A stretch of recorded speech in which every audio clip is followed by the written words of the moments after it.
Responsibility. What would you attempt to do if you knew you would not fail? Robert Schuller. Certain words represent key ideas for achieving success. Hint, some are found in the chapter titles, responsibility and attitude, for example. Each chapter will focus on one of these ideas, first by defining the word, and then by going deeper into how the concept can be used to learn a new habit and maximize your potential. This chapter focuses on responsibility. The word responsibility has three definitions. One is to have a duty to deal with something or someone. The second means being accountable or to blame for something. And the third definition is to have the authority or ability to act and to make decisions without direct supervision. Agnes, 2010. You may be wondering why I want to take the time to define words that you are already familiar with. Why? Because words are important. Whether spoken, written, or thought, words tell us what things are. They describe our world while also having the power to shape it. Socrates taught the ancient Greeks that the wisdom begins with knowing the definition of terms. The definition affects how we think about the thing a word represents. How we think about a word will influence how we respond to it in the physical sense. Therefore, if we can change the way we think about a given word, for example, from the passive sense to the active, we should be able to change our behavior as it relates to that word. Challenge 1. Here's a simple challenge to demonstrate the power of words and how they interact with our habits. The next time someone asks, "How are you?"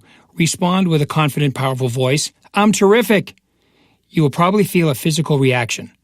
This is a signal that the word terrific has sent a message to your subconscious mind, and if you do the same thing repeatedly, that is, respond to the word terrific, your subconscious mind will hear the message and start designing your reality to be consistent with your words and your conscious thoughts. I'll come back to this idea later on, but let's get back to the subject of responsibility. Habit replacement therapy defines responsibility as taking ownership of your actions and your thoughts throughout the day. It means taking ownership for the thoughts and attitudes that affect those actions and being aware of the fact that what you do and what you say can have an impact on others. Make your thoughts positive. Wouldn't it be great if it were possible to go through life without making a single mistake? Mistakes and failures are part of the human condition. Life can be a messy business. You will make mistakes and suffer through your share of failures, especially while you learn something new. Take an action-oriented attitude towards failure. Pay attention to the underlying message without beating yourself up with a barrage of self-defeating messages. Own it and move forward. Actions plus thoughts plus future equal your goals. Building a powerful morning habit. If you are going to make the kind of changes that transform your life for the better, the best way to start is by making small changes in your day-to-day routine. Take an assessment of your daily schedule or regular activities. Break it down. Your aim is to identify activities that serve no useful purpose or that set you back, and replace them with habits that are consistent with your goals. Do it now. Do not even think about putting it off until tomorrow. It's that important. Think about your typical morning. Most of us have a set of routine behaviors that are so ingrained that we don't even know what they are. Do you have a morning routine that boosts your energy and sharpens your thinking? Or do you go through the motions blurry-eyed and foggy? Do you wake up excited about the opportunities in the day ahead? Or not? If you are among the blurry-eyed masses, then it's time to disrupt the routine. I personally start every day the same way. As soon as I wake up, I do a 20-minute meditation. Don't make this complicated. Meditation just means to turn your thoughts inward. It may take some practice, especially if you're an uber energy type A personality. But the great thing is that you will feel the benefits even if you devote as little as 3 to 5 minutes a day to quiet reflection. When I first started meditation, I used a guided method. This is a great way for you hesitant first-timers. I recommend Kelly Howell's guided meditations. Now I just create my own. Whether guided or solo, the basics are the same. Play meditation music, available free on YouTube, to help you concentrate and to visualize your life exactly the way you want it to be. If you have trouble forming a mental picture of your ideal life, there's a problem. Take the time to think about what you want in life. Break it down into specific terms. It's not enough, for instance, to know you want more happiness. Happiness is great, but take it further. What would make your life happier? Remember to be specific. Write it down. Name names or even draw a picture. Then start thinking what you need to make it possible. This is important. Take charge of creating the life you want to live. Later on, we'll take a closer look at visualization and how it can help you achieve your goals. For now, the important thing is to make a decision as to how you want your life to look. Then play this image in your mind while the meditation music plays in the background. To review, start with a guided method if you're new to meditation. There's a wide choice of free programs available online. Choose a few titles that interest you and try them out until you find what works. It may be difficult to calm your mind in the beginning. This is normal. It might even seem like the harder you try to quiet your thoughts, the noisier your mind gets. Don't let this frustrate you. Give it some time. Practice every morning for at least a week or two and it will get easier. As it does, you will start to experience the benefits of meditation. Less stress throughout the day, an increase in the ability to learn and concentrate, improved emotional regulation, and an overall feeling of well-being. After a few minutes of meditation, I recommend that you do some form of physical activity. Yes, I'm talking about a daily morning workout. I'm kind of a nut about this, but you don't have to be. Regardless of your physical condition, there is a suitable workout for you. Be sure to check with your doctor who can provide suggestions for your specific needs. You don't need to start training for a marathon. Just establish a morning physical routine that gets the blood flowing and the metabolism cranking. You will be amazed by the positive effect this morning workout will have on everything else that you do throughout the day. It's kind of like money. It doesn't make anything worse. After the workout, I find something on YouTube to watch and listen to while I'm getting ready and having breakfast. There is a wealth of great stuff on YouTube, and it's all free. Wayne Dyer, Tony Robbins, Deepak Chopra, the list goes on and on. I'm guessing that right now you probably have the TV on anyway, maybe half listening to the news. I'm also guessing that there is very little going on in the news that is positive right now, or ever, as far as I can tell. Stop listening to that negative stuff right now. It does nothing to improve your mindset. Instead, watch positive videos you can easily find on YouTube and see what happens in just 30 days. Now on to what can be a very sensitive subject for many of us, food. How well are you eating? It definitely matters. Digestion is the single most energy-intensive process your body does. Think Thanksgiving dinner. So be kind to yourself by choosing to eat small, healthy meals that provide most of your energy for the day so you can get to all the things you want to accomplish. I routinely eat 6 small meals a day that add up to roughly about 2,500 calories. I have found through many years of experimenting that this works for me. It may be different for you. Pay attention to your body.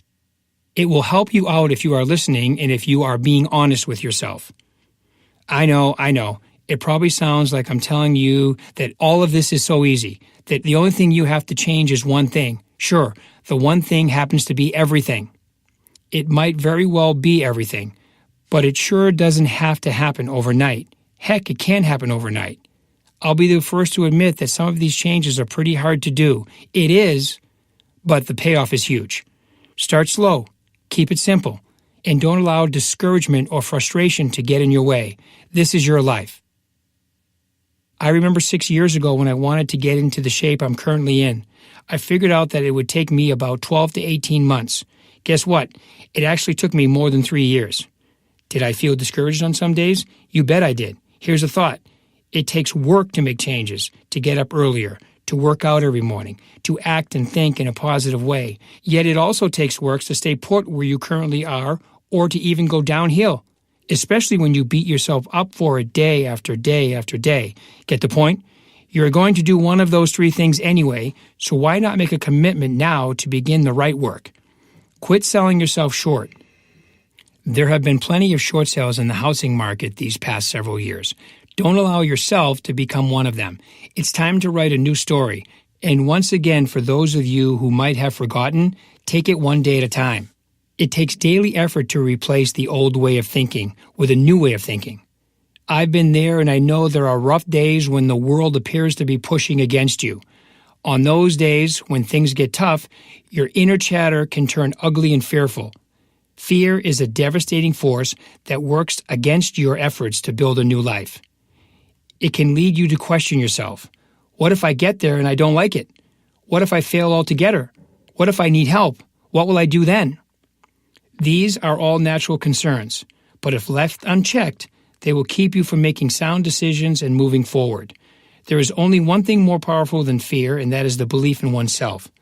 The more you fill your head with belief in yourself, the less room there will be for fear. It just takes time, and time is one thing that we all have in equal measure. Challenge 2. Here's a goal that I want you to start working on right away. Empty your mind of the old thinking and replace it with new thinking. Be patient. Remember that once you master faith in yourself, you will automatically conquer fear. By the way, throughout this book, you will find specific activities and tips designed to strengthen your confidence and knock out fear. From now on, your challenge is to think about fear in a new way. Fear is just an old habit that stands between you and your goals. Replace the old habit of fear with the new habit of belief in yourself.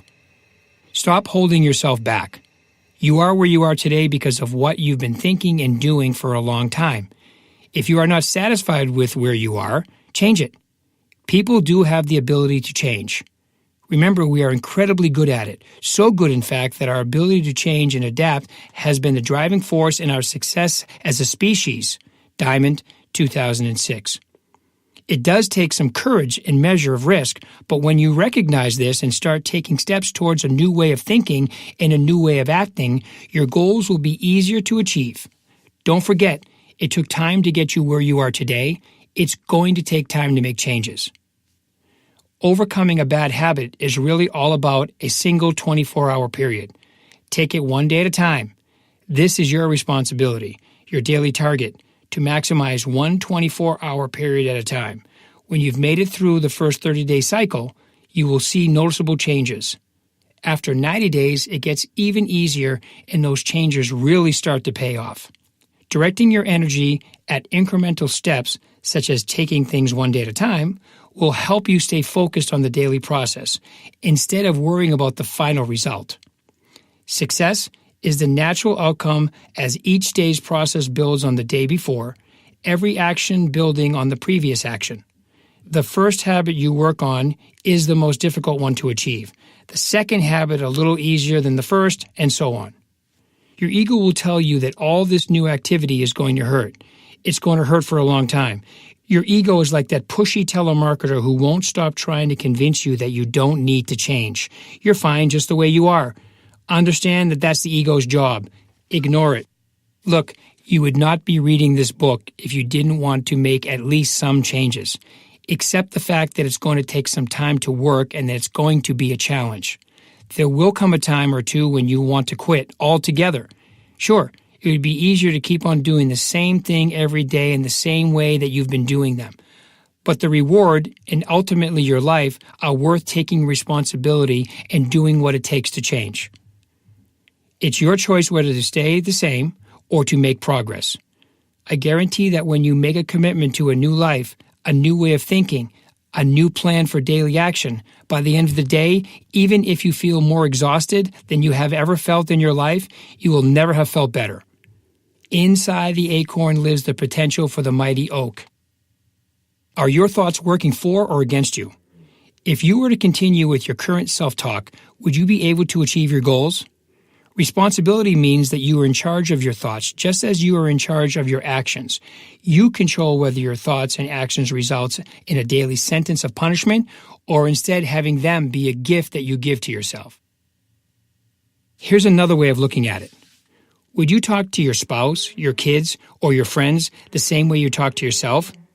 For most of you, I hope not. If you did, you might just find yourself in the middle of a divorce, disowned by your kids, and all of your friends jumping overboard. Ouch! So much punishment. Self-talk that has the effect of a gift would sound something like this. I am the most powerful person I have ever met. Stop. Do that repeatedly over time. Make it your mental mantra. And soon you will program yourself to be that person. This is one of the greatest gifts you can give yourself. And no, this has nothing to do with being overly self-centered. This is empowerment. Again, I am not saying this is easy. Sometimes we have to fight the past to get to a better tomorrow. If you dwell on it, the past can turn into a ninja assassin waiting to strike you down your every forward move. Each one of us has a past to contend with. The past is what got us here. After all, every saint has a past, every sinner has a future. Acknowledge your own past. Pay it a ceremonial bow and let it go. Okay, I may be kidding a little to make that point. It's all right to laugh and to have some fun with it. The takeaway is that this is your life and you will have the power to make it any way you want it. From this moment on, will your days be a sentence or a gift? One or the other, the choice is yours and the outcome is your responsibility. What will it be?